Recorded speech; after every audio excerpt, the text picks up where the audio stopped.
어제는 시장이 모두 빨간불을 켰는데 오늘은 다소 지지부진한 모습이었습니다. 어떤 부분들이 영향을 미쳤는지 우리 첫 번째 단어 통해서 하나씩 풀어가 보도록 하겠습니다. 네, 지금 시장이 어디 마음 둘 데가 없는 것 같아요. 뭐 중국 문제는 계속되고 있고 미국의 금리 인상 그리고 간밤에는 또 혼조세가 지속이 됐는데 아무래도 엔비디아라든지 잭슨홀 미팅을 앞둔 그런 부담감 때문이지 않겠냐라는 생각이 들고 있습니다. 그래서 부담감을 이겨낼 수 있는 게 무엇일까 하면 밸류에이션이라고 볼 수 있을 것 같습니다. 우리 시장 같은 경우에도 어제 좀 기분 좋게 출발했지만 그쵸. 장 후반 갈수록 뭔가 힘이 조금은 떨어지는 그런 감을 없애지는 못했는데요. 그래도 조금 다행인 거는 이런 밸류에이션적인 측면이 조금은 부각되고 있는 그런 국면이라고 보시면 될 것 같습니다.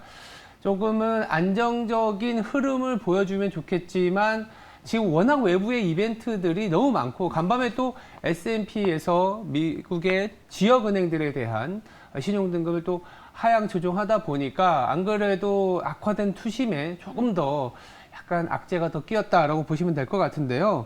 그래도 우리나라 같은 경우에는 지금 계산을 해보니까 2,500 정도 오게 되면 0.9배, 그러니까 PBR 기준입니다. PBR 순자산 가치로 0.9배게 되면 상당히 매력적인 가격이라는 측면을 부각을 시켜드리고 있습니다. 이게 밸류에이션을 얘기할 때는 항상 뭔가 좋은 얘기가 나올 때가 아니라 그래도 우리가 어디에서 기준점을 찾지 어디에서 조금 바닥을 찾지라고 했을 때 밸류에이션이거든요. 그 하단이 0.9배라고 말씀드린 이유는 우리가 작년 말에 1,450원의 원달러 환율이 급등을 하고 어떻게 보면 내년에 연준의 긴축으로 인해서 미국의 경기 침체가 올 수밖에 없을 것이다라는 게 너무나 부담감을 줬을 때 가격이 0.9배였다라고 보시면 지금의 가격도 상당히 매력적이다라는 얘기를 드릴 수 있는 거고요. 다만 아직도 불안한 요인이 가시진 않습니다. 뭐 당장 내일 아침에 엔비디아 실적 발표에서 어떤 가이던스를 줄지 그리고 더불어서 그 다음 날부터 이어지는 잭슨홀에서 연준의 파월 의장이 어떤 미국의 최근의 금리 상승과 인플레이션에 대한 코멘트를 어떻게 줄지는 남아있긴 하지만 그래도 현재 수준에서의 밸류에이션은 매력적인 가격이다 정도는 우리가 좀 안정? 아니면 좀 마음을 그쪽에서 기준을 찾아야 되지 않겠냐라는 측면에서 말씀을 좀 드려봤습니다. 마음 둘 곳이 없다라는 게 참 공감이 되는 것 같습니다. 네. 아무래도 아직까지 시장을 불안하게 만들 만한 요소들이 많이 있기 때문에 계속해서 이번 주는 지켜봐야 할 시장 같습니다. 자, 첫 번째로는 밸류에이션에 대해서 알아봤고요. 두 번째 열어볼게요. 두 번째는 아무래도 이 매출과 관련된 얘기를 안 할 수가 없습니다. 내일 아침에 이제 엔비디아와 관련된 AI 성장 기대감이 나온다면 우리나라 외형 성장에 대한 기대도 올라서겠지만 지금 현재 아까 바닥은 그래 밸류에이션으로 0.9배, 뭐 2,500, 뭐 오케이 이런 얘기도 나올 수 있습니다. 근데 상단은 이렇게 또 고민이 되거든요. 그럼 상단으로 가려면 어떤 게 돼야 되나요? 성장, 매출 기대 그리고 우리나라 기업들이 여러 모멘텀에서 수혜를 받을 수 있다. 이렇게 이제 연결이 돼야 되는데 반복적으로 말씀드리지만 우리나라 같은 경우에는 매출이 성장이 되려면 아무래도 내수보다는 수출에서 그 모멘텀을 찾을 수밖에 없고 수출 증가율에서 매출에 대한 기대를 가져갈 수가 있는데 현재 우리나라 수출 증가율은 그 폭이 마이너스 폭이 빠르게 축소되긴 했지만 여전히 마이너스 폭이라는 점을 좀 말씀을 드렸지 않습니까? 근데 이 매출 증가율과 수출 증가율이 상당히 상관관계가 높은 그런 변수이고 지표인데 이 수출 증가율이 마이너스임에도 불구하고 지금 3분기에 대한 매출 증가율이 지금 20%대를 기록하고 있어요. 좋은 거 아니냐 이렇게 볼 수 있겠지만 과연 정말 이 정도의 매출 증가율이 나올 수 있겠냐라는 의구심도 있는 거죠. 그러다 보니까 지금 수출 증가율 대비해서 매출 증가율이 높은데 이 매출 증가율이 높은 부분을 그 우려를 좀 불식시킬 만한 이벤트들이 있거나 기업들의 성장 전략이 나와줘야 됩니다. 다만 이제 매출 증가율에서 많은 부분을 차지하는 게 아무래도 우리나라 같은 경우에는 이제 반도체, 자동차, 2차 전지, 더불어서 이제 조선 업체들인데 그래도 다행인 거는 반도체가 그래도 좀 바닥에서 돌고 있다는 점은 긍정적입니다만 자동차 쪽에서의 어떤 그로스가 하락한다라든지 그렇죠. 2차 전지는 좋지만 너무 밸류에이션을 소위 말해서 과도하게 줬다라든지 이런 부분들이 있기 때문에 돌고 돌아서 당장 다음 주 내일 아침에 엔비디아 실적을 봐야 된다는 얘기도 드리고 있지만 조금은 이 눈높이가 조정될 필요는 있는 것 같아요. 매출 추정치에 대한 과도한 기대가 있는 업종과 종목은 사실은 조금은 피해야 된다는 얘기를 좀 드리고 싶습니다.